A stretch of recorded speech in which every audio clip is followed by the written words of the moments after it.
오늘 갈라디아서 2장 16절에서 21절까지 말씀을 가지고 단 하나의 길, 단 하나의 길이라는 제목으로 하나님의 말씀 함께 나누도록 하겠습니다. 오늘 설교 목적은요, 오늘 우리가 한 가지 길, 한 가지 조건을 보게 될 겁니다. 그것이 무엇이냐면 구원에 관해서. 그러니까 구원에 관한 한 가지 조건이 있어요. 여러분, 구원은 무조건적으로 받나요? 조건적으로 받나요? 그렇지 않아요. 우리는 조건이 있어야만 받아요. 이제 당황하시는데, 이단의 교리가 아니고 구원의 조건이 있어요. 구원은 그냥 주어지지 않아요. 구원이 어떤 조건을 갖고 우리에게 주어지냐면 하나님이 그렇게 하시기로 작정하실 때에만 구원이 임해요. 맞죠? 그것이 구원에 대한 유일한 조건이에요. 그러니까 그 하나님께서 그렇게 하시기로, 구원하시기로 작정하시고 마음 먹으셨을 때에만 구원이 일어나기 때문에 그 명확한 조건, 그것을 분명하게 하는 것을 오늘 설교의 목적으로 삼습니다. 그러니까 하나님이 나를 분명히 구원하시기로 작정하셨구나라는 것, 이게 우리 마음에 있어야 되는 거잖아요. 그것이 실제라고 한다면 그 하나님께서 나를 구원하시기로 마음 먹으셨고 작정하셨고, 그때 그날 그 순간에 나를 만나주셨던 그 하나님이 우연히 만나주신 것이 아니라 계획하고 뜻하고 준비하고 계셨구나라는 것이 우리에게 실제 된다라고 하면 분명히 확인되는, 분명히 변화되는 지점이 또 하나가 있어요. 그것을 보게 되실 텐데요. 그러니까 구원의 조건이 있었고 그 구원의 조건이 나에게 실제될 때 우리는 반드시 발견할 수 있는 믿음의 태도가 있어요. 그게 뭐냐면 하나님을 향해 돌아서게 돼요. 하나님을 향해 돌아서게 되는. 내가 그전에는 끊임없이 나를 집중하고 또 안 되는 나를 바라보고 절망하고 좌절하고, 내가 받은 구원이 잘못된 건가, 불완전했던 건가, 아니면 구원이 아니었나라는 그런 죄책감에서 벗어나서 주님을 바라봐야 하는 거구나라는 분명한 방향을 깨닫고, 혹 하나님을 등지고 돌아섰던 우리의 영적인 자세를 바르게 주님께로 돌이키게 하는데 오늘 설교의 목적이 있습니다. 그 믿음의 방향이 수정되거든요. 그러니까 믿음의 방향이 수정될 때 일어나는 현상이 있어요. 어떤 현상이냐면 내가 받은 구원이 이제는 불분명하지 않아요. 너무나 명확해져요. 왜냐하면 내가 하나님을 바라보고 있기 때문에, 그 하나님이 나를 바라보고 계시기 때문에, 그 시선이 마주하는 그 믿음의 실제가 일어나면 이제는 오늘 설교의 제목처럼 여러 가지 방법이나 여러 가지 길이나 여러 가지 설명이 필요한 것이 아니라 단 하나, 하나님이 그렇게 하시기로 하셨구나, 하나님이 나를 잊지 않으시고 기억하고 계시는구나 라는 그 믿음의 확고함 때문에 어떠한 상황이, 어떠한 조건이, 우리가 말씀을 앞으로도 나누겠지만 때로는 율법이 우리를 정죄할 때에도, 그때에도 나의 구원이 흔들리지 않는다라는 것. 우리 새생명교회가 그 구원의 든든한 반석 위에 서서 그 누가 무엇라고 하더라도 그 무엇이 하나님과 우리를 갈라놓으려 시도하더라도 흔들리지 않고 주님 안에 머무는 믿음의 교회 되기를 축복합니다. 여러분, 구원에 대해서 의심해 본 적 있으시죠? 내가 구원받은 게 맞나? 근데 구원받았으면 어떻게 이렇게 살아? 이런 것들. 그러니까 실제로 우리의 구원이 그동안에는 나의 느낌이나 나의 감각이나 나의 생각에 좌지우지 되었던 적이 참 많았던 것 같아요. 저 개인적으로도. 그러니까 저 같은 경우에는 저희 부모님이 신앙생활을 하시던, 그러니까 믿음의 가정에서 태어난 게 아니었기 때문에 믿음을 교회에서밖에 못 배우잖아요. 그러니까 집에서 이렇게 부모님의 그 신앙의 교육을 받은 것이 아니라 이렇게 교회에서만 신앙을 배우고 또 경험했기 때문에 그것이 참 연약했었던 것 같아요. 그러니까 교회에서는 믿음이 분명히 있는데 교회가 끝나고 예배가 끝나고 집으로 돌아오고 일상으로 돌아오면 그 구원이 어디로 도대체 갔는지 방황하고 고민하고 의심했던 그런 때가 있었던 것 같습니다. 그런데 그 구원이 실제되어서 그 누구도 그 무엇도 하나님과 우리 사이를 갈라놓을 수 없다라는 하나님의 선언, 그 말씀, 약속이 분명히 있으니까 그러면 내가 받은 구원이 문제가 아니라 내가 구원에 대해서 어떻게 생각하고 있느냐를 점검하는 오늘 이 시간 되기를 축복합니다. 갈라디아 지역에 이제 소동이 있었잖아요. 예루살렘으로부터 온 유대인들이 거짓 형제들이 가만히 갈라디아 교회 안으로 들어와서 다른 이야기들을 하기 시작합니다. 그 다른 이야기가 여러 가지 이야기이겠지만 결국에는 교회의 생명을 위협하는 그러니까 예수 그리스도의 구원과 또 그 사랑, 그 십자가가 왜곡되게 만드는 잘못된 가르침들로 선포했고 또 교인들은 그 말을 듣고 거기에 동조하게 되는 그런 일들이 갈라디아 교회 안에 있었습니다. 그러니까 거짓 형제들을 통해서 갈라디아 교인들이 이제 어떤 영적인 상태를 갖게 되냐면 구원에 대해서 오해하게 된 거예요. 우리가 받은 구원이 뭐지? 예수 그리스도께서 그리고 사도들이 전했던 그 구원의 핵심은 뭐지? 예수님의 십자가는 어떤 의미가 있지? 라는 것이 모르는 것이 아니라 알고 있는데 그것에 대해서 오해하게 되었습니다. 어떻게 오해하게 됐냐면 구원의 조건과 구원의 자격을 나에게서 찾기 시작했다라는 거예요. 그러니까 구원은 아까도 말씀드렸다시피 하나님이 그렇게 마음 먹으시면 구원 받잖아요. 그러니까 이거는 뭐 논쟁의 여지가 있는 것이 아니죠. 하나님이 구원하시면 구원하시기로 작정하시면 구원하시는 거거든요. 그런데 그 구원의 조건과 그 자격을 거짓 형제들이 갈라디아 교인들에게 네 안에서 찾아야 된다라고, 그게 너에게 증거가 있어야 된다라고 자꾸 다른 복음을 전하기 시작했다라는 겁니다. 이것이 얼마나 교회의 생명력을 약하게 했는지 사도 바울이 참 이제 책망하잖아요. 이제 권면하고. 실제로 사도행전 15장 1절에 보면 그 유대인들이 갈라디아 교인들에게 어떻게 얘기했는지가 기록되어져 있습니다. 제가 읽어드릴게요. 너희가 모세의 법대로 할례를 받지 아니하면 능히 구원을 받지 못하리라. 이제 이 이야기들을 교회 안에서 하고 있었던 거예요. 그러니까 비주류의 이야기, 몇몇의 좀 극단적인 사람들의 이야기가 아니라 교회 안에 점점 이러한 문화, 이러한 가치, 이러한 기준들이 이제 생겨나기 시작했다라는 거예요. 와, 구원 받았으면 할례 받아야 되는데 할례 안 받으면 구원 못 받는 데까지 나아가게 된 거예요. 그래서 이 거짓 교사들이 뭐라고 이야기하고 있어요? 할례를 받지 아니하면 능히 구원을 받을 수 없다. 그러니까 구원을 받을 조건을 내가 준비하고 마련해 놓아야 구원 받을 수 있다라는 거잖아요. 그러니까 그러니까 하나님의 구원에 대한 그리고 예수 그리스도의 그 십자가가 이제 희미하게 되는 아주 위기 상황에 이제 놓여 있게 됩니다. 교회가 이제 이런 상태에 빠지게 되니까 사도 바울이 거룩한 분노를 해요. 영적인 분노. 그 분노가 어디에 표현되어져 있냐면 갈라디아서 1장 7절하고 8절에 기록되어져 있는데 우리 그 말씀 함께 같이 읽어보도록 하겠습니다. 시작.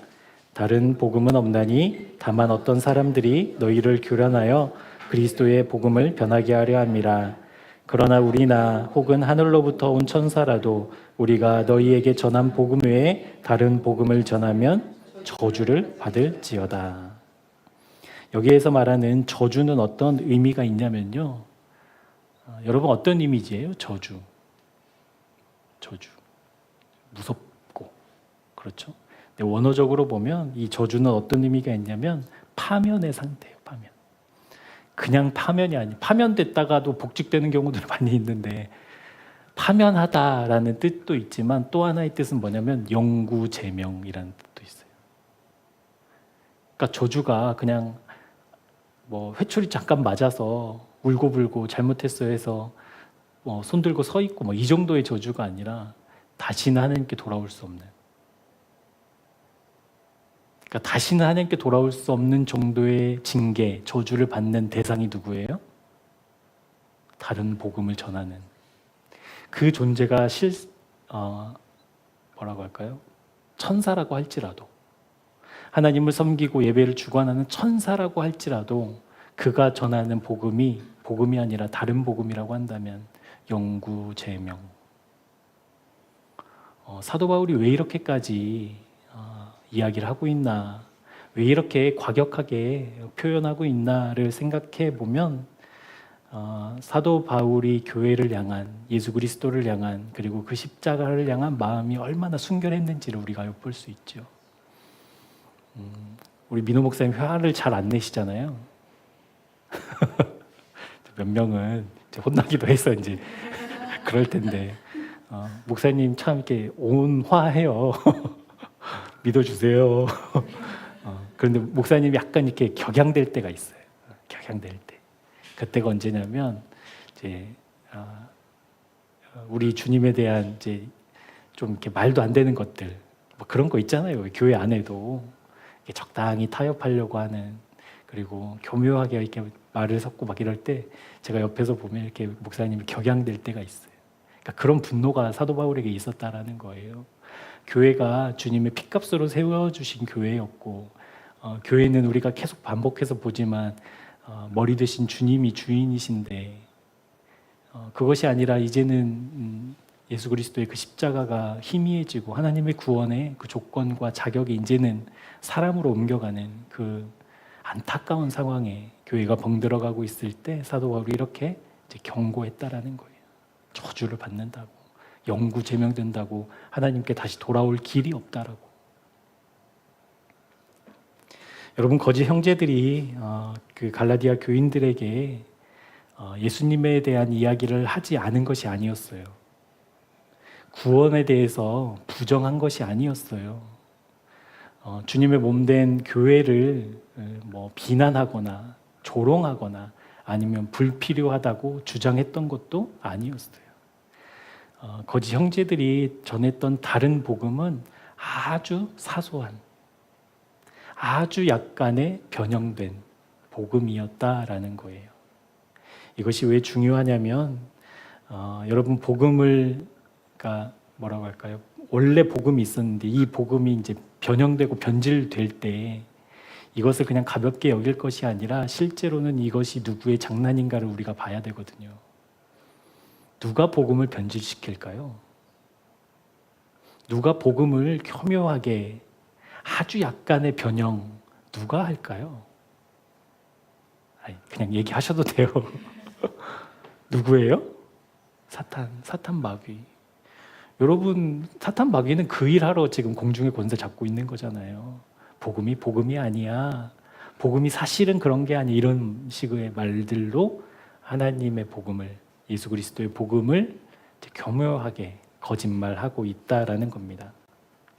이것이 사탄의 습성 때문에 그렇거든요. 우리 말씀 한번 찾아보시겠어요? 요한복음 8장 44절 말씀. 우리 뭐 설교나 예배나 모임 때마다 이 말씀을 종종 살펴보는데 여러분 혹시 표시할 수 있으신 분들은 표시해 놓으면 좋을 것 같아요. 사탄의 마귀의 습성이 어떤 습성인가? 우리 같이 한번 읽어보도록 하겠습니다. 시작.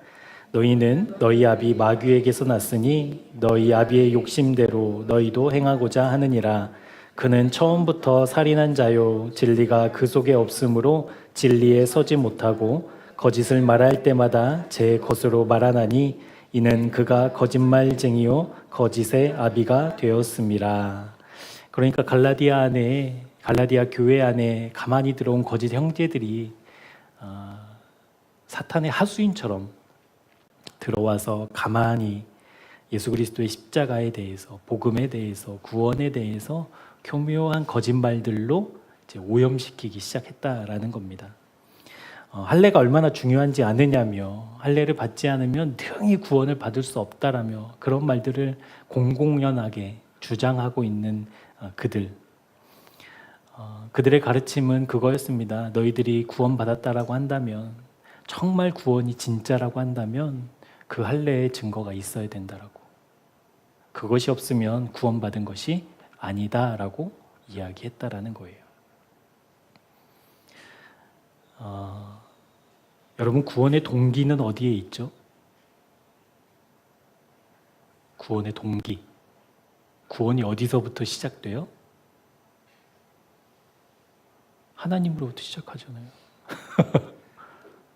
제가 지금 다른 질문 잘못한 거 아니죠? 여러분 구원의 동기는 뭐예요? 하나님이잖아요, 하나님. 그러면 구원의 조건은 뭐예요? 하나님이죠. 그러면 구원의 증거는 뭐예요? 하나님이시죠. 이해되세요? 구원의 조건과 구원의 동기와 구원의 자격, 구원의 증거 어디에 있어요? 하나님께 있어요. 다. 그런데 이 거짓 형제들이 다른 복음, 거짓말로 꾸며낸 복음을 가지고 그 구원의 조건과 구원의 자격과 구원의 동기를 어디에서 찾으라고 하는 거예요? 끊임없이 나에게서. 이 요구가, 이 외침이 여러분 익숙하지 않으세요? 누구의 유혹이고 누구의 속삭임이었어요? 아담을 속였던, 하와를 속였던, 하나님의 형상을 닮아 하나님과 함께 영원한 기쁨을 누렸던 그들을 속였던 것과 같아요. 나에게서 찾아야 된다고. 나에게 답이 있다고, 나에게 증거가 있다고 끊임없이 속이고 있다라는 겁니다. 여러분 오늘날에도 이런 일이 얼마든지 교회 안에서 일어나고 있어요. 그러니까 교회의 역사를 이단의 역사와 분리시킬 수 없거든요. 그러니까 교회의 역사와 이단의 역사는 늘 같이 갔어요. 그만큼 사탄은 어디에서 역사하냐면 교회 안에서 역사해요. 맞죠? 여러분 세상이 사탄의 주 무대가 아니에요. 세상은 그냥 두면 알아서 가요. 악으로, 죄로. 그러니까 굳이 거기 가가지고 사탄이 힘쓰고 애쓸 필요가 없어요. 그냥 잘 굴러가게만 하면 돼요. 근데 사탄이 정말 집중하고 심혈을 기울이고 일하는 곳은 교회예요, 교회. 어떤 교회? 복음이 선포되는 교회. 어떤 교회? 진리가 선포되는 교회. 어떤 교회? 주님이 답이다라고 외치는 교회. 거기에 교묘하게 들어가. 그렇게 어떻게 살아? 내가 그리스도와 함께 십자가에 못 박혀 다 죽어버리면 나는 내 인생은 무슨 의미야? 라는 교묘한 거짓말들로 믿는 사람들에게 역사한다라는 거예요. 그러면 여러분 이제 객관적인 사실로 교회 안이 이제 사탄이 어떤 의미인지 아시겠죠? 우리 교회가 막 사탄이 쩌들었다 막 이런 이야기가 아니라 우리 교회에도 얼마든지 사탄이 역사할 수 있다라는 거예요. 일할 수 있다라는 거예요. 그러면 여러분 이제 우리가 그럼 사탄을 막을 수는 없잖아요. 못 오게 어디 묶어놓을 수는 없으니까 우리 만약에 마귀가 거짓 형제들이 우리 교회에 들어와서 그렇게 교묘한 거짓말로 아주 약간의 변형한 말씀으로 우리를 미혹하려고 할 때 여러분 우리는 어떻게 해야 돼요? 이제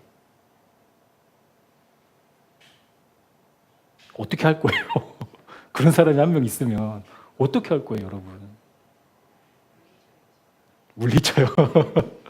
빨간 뒤박도 부르고. 그때 우리가 해야 될 일이 있어요. 뭐냐면 우리가 그 사람의 말이 그러한가 안 그러한가를 구분할 수 있어야 된다는 거예요. 지금 갈라디아 교회가 어떤 영적인 상태였냐면 거짓 형제들이 들어와서 할례가 중요하다고 율법주의를 막 강조하고 있을 때 그거 아닌데 라고 말했던 사람이 없었다는 거예요. 이해돼요? 그러니까 그것을 그냥 받아들인 거예요. 십자가 이야기를 하고 교회 이야기를 하고 구원 이야기를 하고 하나님 이야기를 하니까 같은 형제구나 이렇게만 생각했다라는 거예요. 그래서 받아들였어요. 차근차근 천천히. 그래서 그 사람들의 말에 지지해주고 정말 그렇구나. 그래서 할례 받으라고 운동하고. 그러니까 우리 교회 안에 예를 들어 누군가가 누군가에게 참 미안하지만 사탄의 하수인이 되어서 우리 교회에 와서 거짓된 말씀, 거짓된 복음을 이야기할 때 우리는 그거 분별할 수 있어야 돼요. 어떻게 분별할 수 있을까요? 어떻게 이거 말씀이랑 좀 다른데 이거는 하나님의 마음이랑 다른데 라고 어떻게 우리가 이야기할 수 있을까요? 그럼 이제 오윤주 집사님만 믿어요? 어떻게 그걸 구분할 수 있는가 그걸 좀 이야기하려고 합니다. 우리 말씀 한 번 더 찾아볼게요. 고린도전서 2장 1절과 2절 말씀입니다.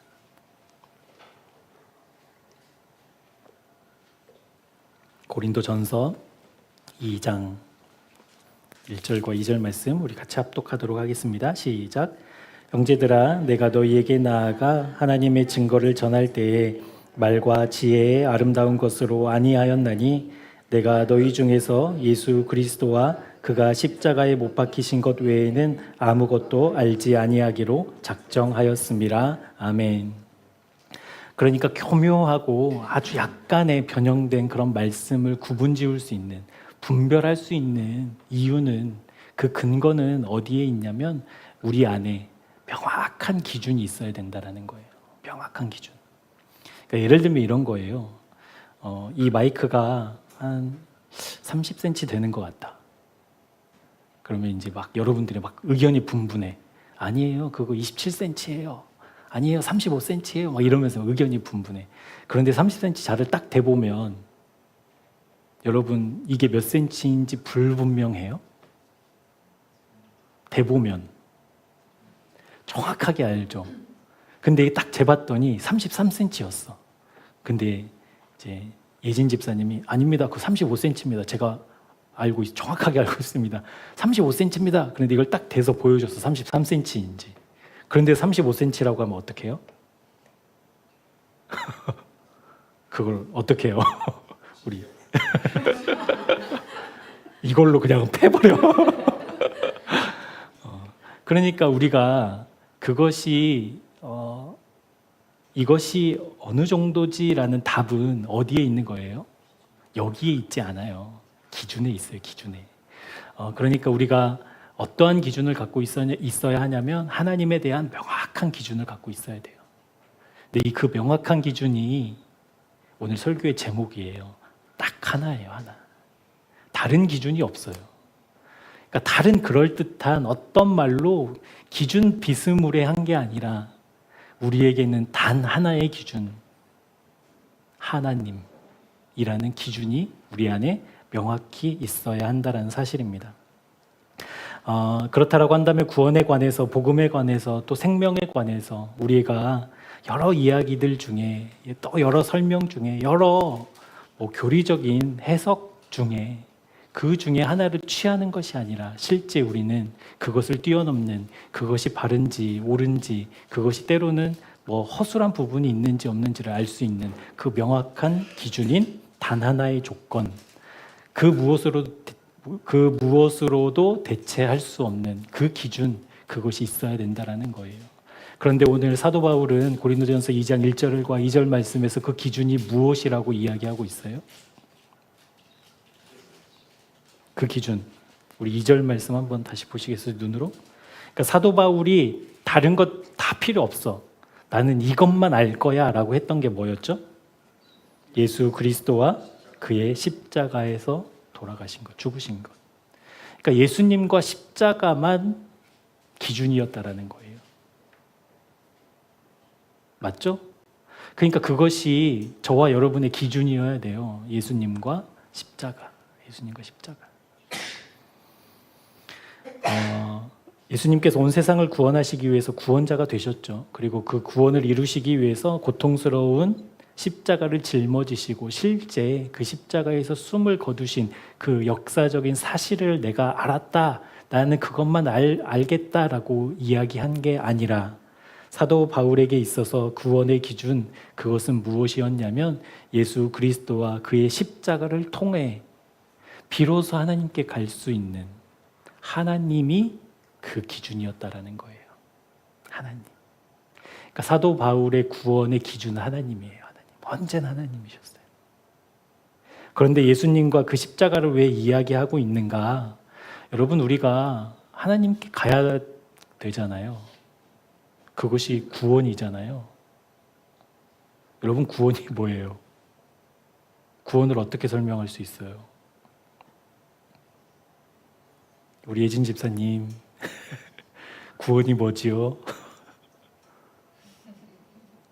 10원에서 1원 빼면 구원이에요. 그러니까 구원이 우리가 이제 알아야 돼요. 구원이 뭐냐면 하나님께 가는 게 구원이잖아요.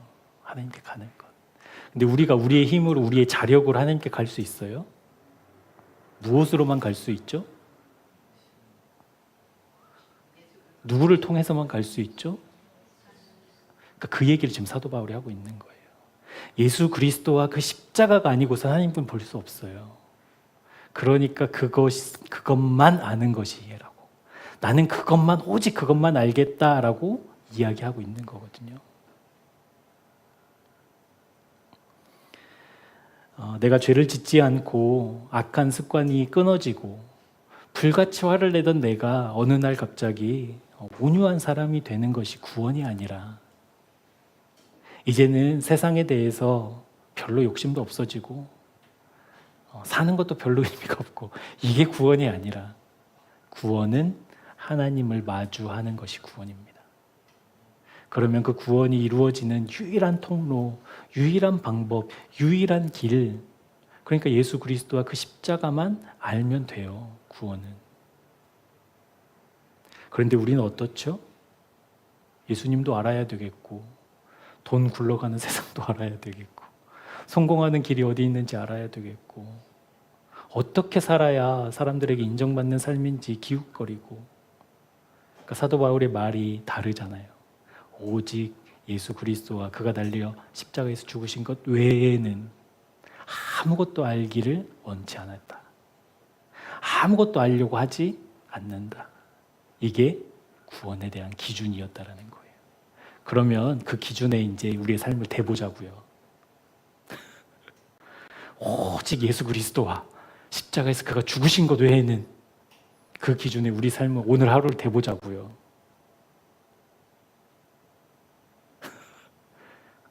그게 정상이에요. 여러분들 그 표정이 정상이에요.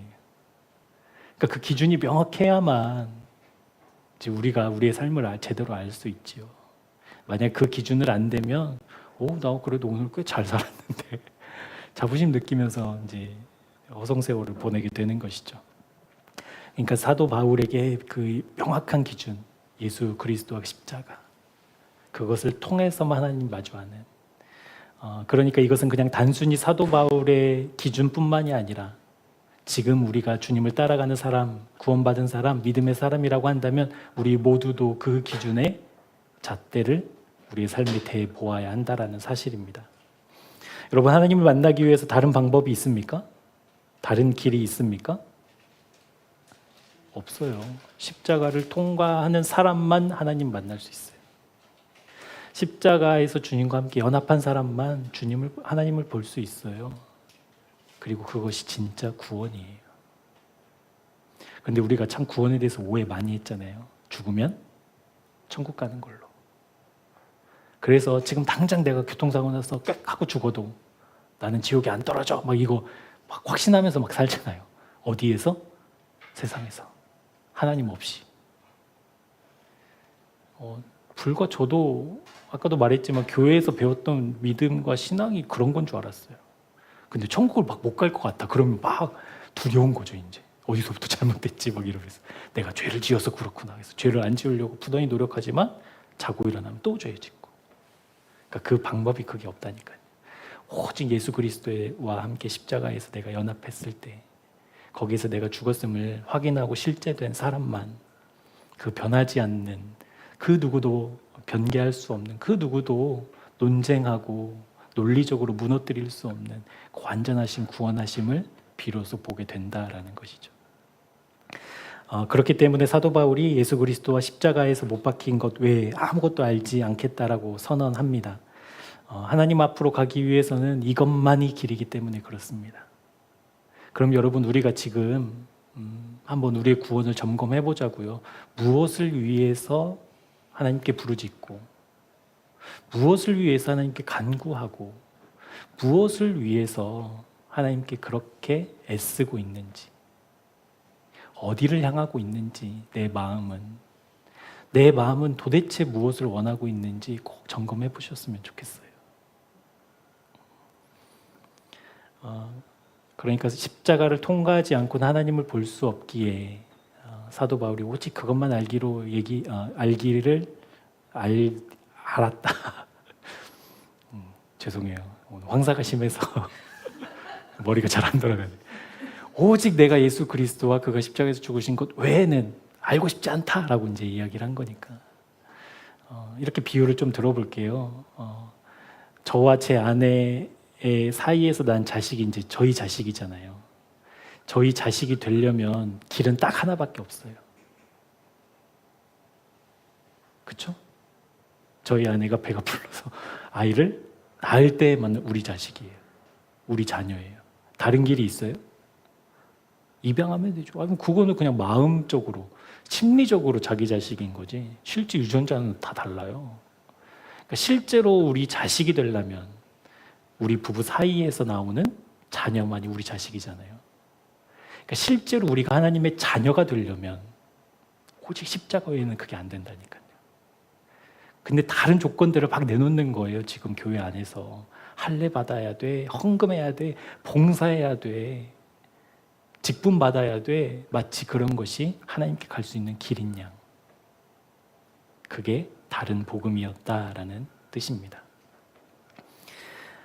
사도행전 4장 12절 말씀입니다. 다른 이로서는 구원을 받을 수 없나니 천하 사람 중에 구원을 받을 만한 다른 이름을 우리에게 주신 일이 없음이라 하였더라. 아멘. 사랑하는 여러분, 우리의 구원은 오직 예수 그리스도를 통해서만 이루어져요. 그 길만 있어요. 그러면 내가 헌금을 안 한다고, 내가 봉사를 안 한다고, 예배에 빠진다고 지옥에 가요, 안 가요? 안 가요. 그러한 행위들은 이제 우리가 순서가 좀 뒤바뀌어서 그런데 그러한 신앙생활의 모습들은 십자가를 통과한 사람이면 자발적으로 해요. 자발적으로 해요. 저희 아내가 병원에서 일하잖아요. 그러면은 막 얼마 전에는 제주도에서 갓 따가지고 온 천혜향을 먹어봤어요. 여러분 드셔보셨어요? 다 유통 과정 겪어서 이렇게 먹은, 제주도에서 직접 자기가 따가지고 그 천혜향을 갖다 주셨어요. 근데 그분이 의사 선생님이 아니면 저희 아내가 제주도 분이시군요. 오실 때 천혜향 좀 가지고 오세요. 이러지 않잖아요. 그냥 너무 고마우니까, 너무 감사하니까 그런 거 바리바리 싸가지고 오거든요. 그러니까 심지어는 어떤 분은 자기가 지방에서 KTX 타고 올라오는데 줄 게 아무것도 없는 거예요. 근데 KTX에서 무슨 땅콩이랑 뭐 이런 거 주나 봐요. 뭐 준대요. 뭐 하여튼 이상한 걸 갖고 왔어. 그래서 봤더니 고마워서 그거라도 주고 싶은 거예요. 그게 봉사고, 그게 헌금이고, 그게 교회 생활이에요. 그게 되어서 구원받는 게 아니라 우리의 구원은 오직 예수 그리스도에게 있다라는 것. 우리의 구원은 오직 예수 그리스도의 그 십자가에서 연합할 때에만 하나님을 마주할 수 있다라는 것. 그 기준이 흔들려서는 안 됩니다.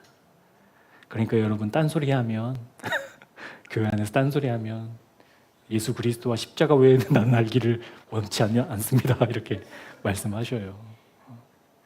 오직 예수 그리스도와 십자가 외에는 알지 않기를 원합니다. 알고 싶지 않습니다. 그게 기준이에요, 기준. 그런데 이제 문제는 그 기준을 자꾸 이제 이야기하면 사람들의 반응은 부담스러워요. 부담스러워요. 어떻게 예수만 믿고 사냐? 어떻게 십자가만 붙잡고 사냐? 여러분도 그래요? 어떻게 그럴 수 있냐고. 예수 그리스도 20절도 나중에 보겠지만 주님과 함께 십자가에 못 박혀 죽어버리면 나는 어떻게 사냐고. 나는 뭐냐고 이제. 그렇게 오해해요. 화내고. 왜요? 여러 기준이 있어서 그래요. 내가 붙잡고 내가 휘두르고 싶은 상황의 때의 분위기에 맞는 기준들을 여러 개 내 주머니에 갖고 있어서 그래요. 그런데 오늘 사도 바울을 통해서 하나님께서 하나님의 마음을 선포하실 때에는 다른 기준은 있다 없다? 없다. 딱 하나만 있다. 그래서 여러분 감사하지 않아요? 딱 하나만 있어서. 수능 시험을 봤어요. 뭐 수능 시험 아니에요. 여러분 믿음 테스트를 이제 하나님 백성들을 싹 모아가지고 테스트를 본다. 100점 안 맞으면 다 지옥이다. 시험지를 딱 받았는데 10문제인데 10문제가 다 객관식이야. 근데 번호가 1번밖에 없어요. 그럼 100점 맞을 수 있어요? 없어요? 뭐 1번 뭐뭐뭐 고르시오. 보기 1번 땡땡땡. 그거예요, 그거. 우리가 너무 기준이 많아요. 우리가 너무 휘두르고 싶은 도구들이 많다고요. 그래서 갈등하고 염려하고 걱정하고. 근데 우리 주님 뭐라고 말씀하셔요? 오직 그 길밖에 없다. 그것밖에 없다. 그거 아닌 데에는 답이 아니다.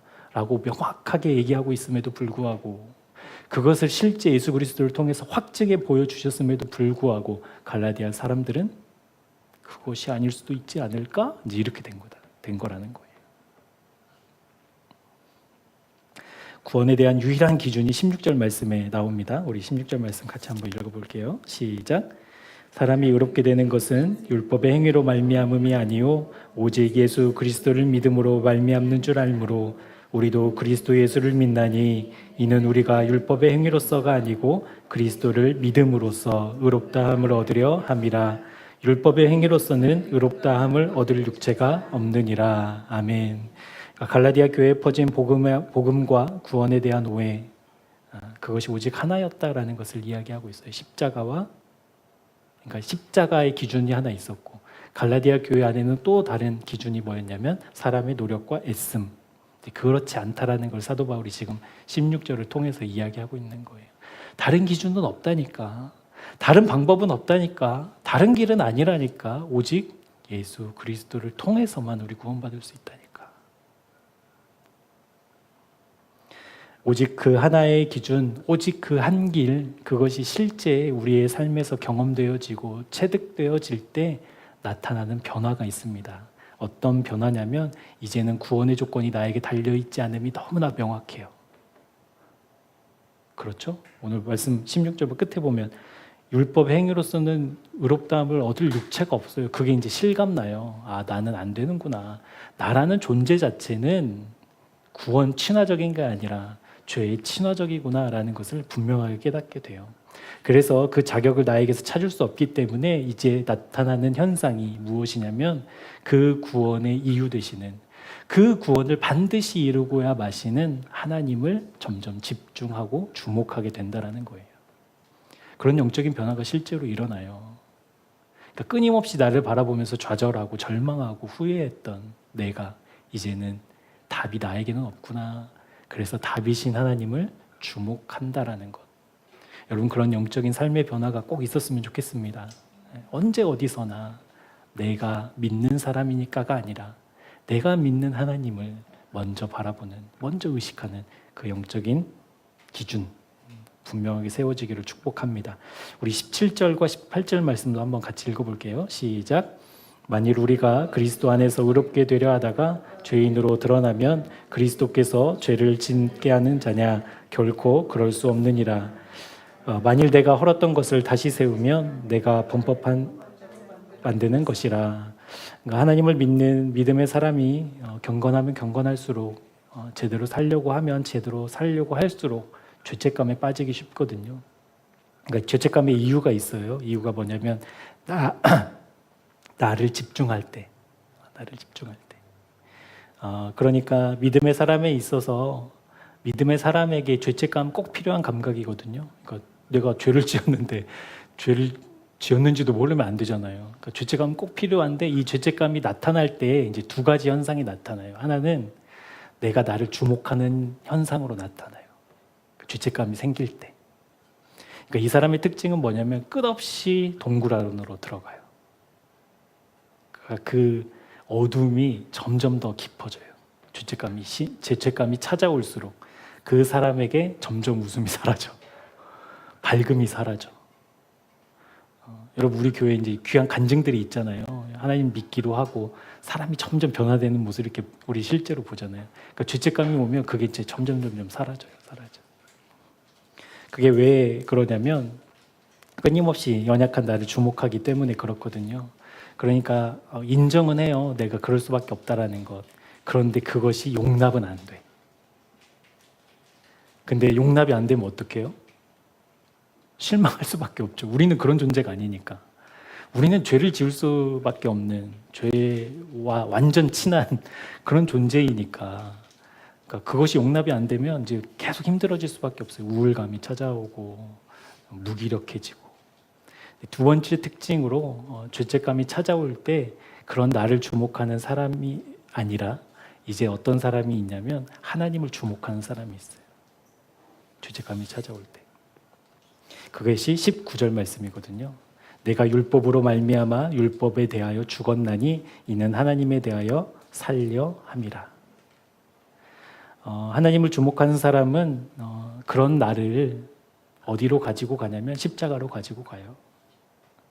그러니까 죄를 짓고 또 하나님 보시기에 좋지 않은 하나님이 근심거리들을 내 삶에서 발견할 때 내가 왜 이러지라는 후회가 먼저가 아니라 그런 나를 십자가에서 처리하고야 말아요. 여러분 그런 사람, 그런 믿음의 사람 되기를 축복합니다. 죄를 떨쳐내려고 애쓰는 사람이 아니라 하나님을 더 바라보려고 애쓰는 사람. 이게 어떤 차이인지 아시겠죠? 이 사람의 특징은요, 실제로 내 안에 죄가 얼만큼 있나 이것을 이제 더 이상 계산하지 않아요. 왜냐하면 그 계산은 이미 어디에서 끝났어요? 십자가에서 끝났어요. 그러니까 그 십자가에서 끝났다는 사실을 확인하고 싶어 해요. 그러니까 그 열망으로 어디로 나아가요? 십자가로 나아가는 거예요. 죄 가운데 있을 때, 또 절망할 때, 아이고 이놈의 자식 또 똑같네. 아직 너는 구원받은 거 아니야 라는 마음이 속에 있지만 그것에 빠지지 않고 주님, 십자가에서 이 죄악된 연약한 나를 못 받고 주님의 그 사랑으로 그 보혈로 나의 영혼 발라주셔서 나를 정결케 해 주십시오라고 주님을 주목하는 삶. 율법을 들이밉니다. 들이밀면 누구나도 나는 죄인일 수밖에 없습니다라는 고백을 하지 않을 사람이 없어요. 거짓말이 아닌 이상. 율법을 들이밀면 율법의 잣대를 우리의 삶에 가져다 대면 여러분 오늘 하루도 하나님의 영역이 많았어요? 사탄의 영역이 많았어요? 사탄이라고 하면 좀 그런가? 세상의 영역이 많았어요? 하나님의 영역이 많았어요? 여러분 마음 썼던 것들이 하나님에 대해서 마음 쓴 게 많았어요? 세상에 대해서 마음 쓴 게 많았어요? 그러니까 그때 우리는 죄인입니다. 주님 어떡합니까? 라는 고백하지 않을 수 없잖아요. 근데 사도 바울은 뭐라고 이야기하고 있어요? 그 율법에 대하여는 죽고 누구에 대하여는? 하나님에 대하여는 어떻게? 살아있다. 그러니까 율법에 대해서 잣대를 딱 들이밀었을 때 율법에 대해서 죽었기 때문에 반응해요, 안 해요?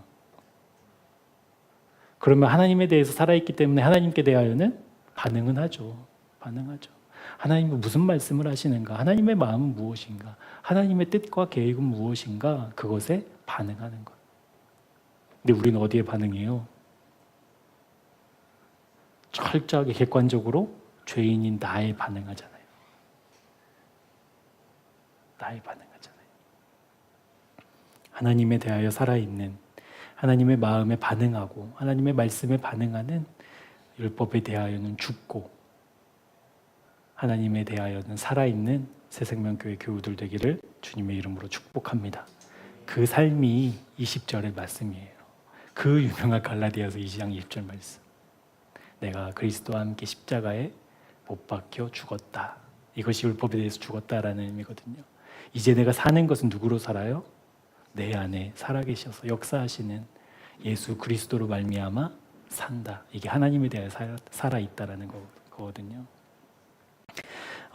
많은 사람들이 이 말씀을 알고 암송하고 노래하고 이렇게 뭐라고 할까요? 좋은 구절로 이렇게 적어놓지만 실제 저와 여러분의 삶 속에서 이 갈라디아서 2장 20절 말씀이 우리의 삶으로 올려드려지는 찬양되었으면 좋겠어요. 주님, 내가 죽고 주님으로 삽니다. 나는 죽어 없어지고 주님으로 사는 사람이 되고 싶습니다. 내 세상에서 내가 살아가고 있는 이 땅에서 내가 잘 먹고 잘 살고 내가 누리기 원하는 그 많은 세상의 욕구들, 가치들 죽고 하나님에 대하여 살아있는 사람이고 싶습니다. 라는 그 찬양과 기도가 우리의 일상 가운데 날마다 울려 퍼지는 단 하나의 길을 따라가는 주님의 사람들 되기를 주님의 이름으로 축복합니다. 나는 죽고 예수로 산다 이거잖아요. 갈라디아서 2장 20절 말씀이 나는 죽고 예수로 산다. 여러분 어떻게 그렇게 살죠? 나는 죽으면 어떡해요? 내가 죽으면 어떡해요? 내가 죽으면 저 셋 딸 어떡해요? 내가 죽으면 목사님이 죽으면 우리 교회 어떡해요? 여러분이 죽으면 여러분의 가정, 남편, 아내, 부모님, 자식 어떻게 하냐고요? 어떻게 해요? 그러니까 안 죽잖아요, 우리는. 그게 무서워가지고. 죽을 수 없어요. 아니면 같이 죽어요, 다 같이. 이게 실제로 이게 어떻게 일어나냐고요. 나는 죽고 예수로 산다. 좋은 말인데 정말 내가 죽고 예수로 산다? 제 놀라운 비밀이 있거든요. 아이들이 아파서 잔병 치료를 하면 부모님이 참 힘들어요. 때로는 아이가 이제 너무 아파서 병원에 가면 이제 그 참 어린아이 손에 그 바늘 꽂을 데도 없을 것 같은데 기어이 꽂고 말아요. 그럼 이제 이걸 막 아프니까 건드리고 막 그래서 막 손을 반차에 붙여놓고 막 못 건드리게 칭칭 감아놓거든요. 그럼 아이가 이제 막 몇 시간 동안 이제 아프니까 울지 않겠어요? 떼쓰다가 그리고 이제 병실에 침대에 딱 누워서 모든 진을 싹 빼고 이제 스르륵 지쳐 잠이 든 모습을 이제 부모님이 볼 때 부모님이 무슨 생각을 할까요? 너 그렇게 말 안 들을 때부터 내가 알아봤다. 1번, 2번. 차라리 내가 아프고 말지. 2번, 1번, 2번. OMG 집사님 왜 갈등하세요? 왜 갈등하셔요? 2번이잖아요. 막 애가 너무 아파서 막 지쳐서 잠이 들면 차라리 내가 아프고 말지. 아프고 말지. 그게 나에 대해서 죽고 자식에 대하여 살아있는 사람이에요. 그렇다면 이제 연애하는 사람들, 연애하는 남녀의 삶 속에 사랑하는 사람을 위해서 남자친구가 여자친구를 위해서 희생하고 여자친구가 남자친구를 위해서 희생하고 헌신할 때 있잖아요. 근데 그렇게 다 우리 이제 살아왔고 그렇게 살아갈 예정이잖아요. 그러면 그 헌신과 사랑하는 그 순간이 나에 대해서는 죽고 상대방에게는 살아있는 상태잖아요. 이해되세요? 나 근무하느라 힘들었어. 오늘은 만나지 마. 이건 나에 대하여 살고 상대방에 대해서 죽은 거고 나 잠을 한순간도 못 자는데 살아가는 당신을 보러 가고 있어. 난 돈이 없는데 내가 일주일 동안 라면 먹고 그 돈을 모아서 커플링 샀어. 이런 거. 나에 대해서는 죽고 상대방에게는 살아있는 그런 삶이 있어요. 있을 거예요. 그리고 그러니까 실제로 내가 죽고 예수로 산다는 말은요, 내가 없어져서 나라는 존재, 나라는 가치가 사라지는 게 아니라 실제 하나님을 사랑할 때 나타나는 현상이라는 거예요. 나는 죽고 예수로 산다라는 말씀이. 내가 주님을 너무 사랑해. 우리 겟세마네 동산에서 예수님이 기도하실 때 그 기도하시잖아요. 주님의 뜻이 이루어지기를 원합니다. 아버지의 뜻이 이루어지기를 원합니다라고 하시잖아요. 그것이 막 마지못해서 핏방울까지 다 쏟으시고 야 이건 안 되나 보다 해서 타협하신 게 아니잖아요. 그 기도를 통해서 무엇을 확인하셨냐면 내가 죽어 없어져도 내가 그 끔찍하게 무섭고 두려운 그 십자가를 짊어지고서라도 내가 사랑하는 아버지 하나님의 뜻을 이룰 수 있다면 기꺼이 그것 지게 도와주십시오라고 기도하신 거잖아요. 그러니까 나는 죽고 예수로 산다라는 말은 내가 주님 진짜 사랑한다라는 말이에요. 그것이 우리에게 단 하나의 길이라는 거예요. 진짜 주님을 사랑하는 것. 그 어떤 말로, 그 어떤 달콤한 유혹으로 우리가 그것에 타협하지 말고 나를 주님이 사랑하셨듯이 내가 주님을 사랑하는 그 믿음의 그 사랑이 실제되어서 내가 죽어 없어져도 주님 괜찮아요. 주님의 뜻이라고 한다면 내가 가장 사랑하는 주님의 마음이라고 한다면 나도 기꺼이 되어드릴 수 있어요 라고 말하는 나는 죽고 예수로 사는 우리 새생명교회 교우들 되기를 주님의 이름으로 축복합니다. 그 사랑이 실제될 때 단 하나의 기준이 생겨요. 예수 그리스도의 십자가. 그 무슨 논리로, 그 어떤 말로 감히 넘볼 수 없는 그 십자가, 날마다 더 선명해지기를 축복합니다. 기도하겠습니다. 하나님께 나아가는 유일한 십자가의 길을 우리에게 허락해 주심을 기뻐하며 감사합니다. 그럼에도 불구하고 단 하나의 길이어서 불안해하며 다른 길을 만드는 데 힘을 쓰는 어그러진 우리의 모습을 되돌아 보게 하셨습니다. 오직 그 길을 통해서만 아버지 하나님을 만날 수 있도록 하셨습니다. 그래서 믿음의 사람이라고 한다면 반드시 우리 주님의 십자가의 길을 통과해야만 합니다. 사랑과 긍휼이 풍성하신 주님, 십자가를 통과한 믿음의 사람이 되도록 우리를 인도해 주옵소서. 그 길을 향해 걷는 우리의 발걸음을 지켜 주옵소서. 나는 죽고 예수로 사는 그 무엇과 비교할 수 없는 영광의 삶 우리에게 허락해 주옵소서. 사랑하는 교회가 날마다 십자가가 현실되어 하나님께 대하여 살아있는 천국 백성이 되도록 우리 모두에게 은혜 베풀어 주옵소서. 예수 그리스도의 이름으로 기도합니다. 아멘.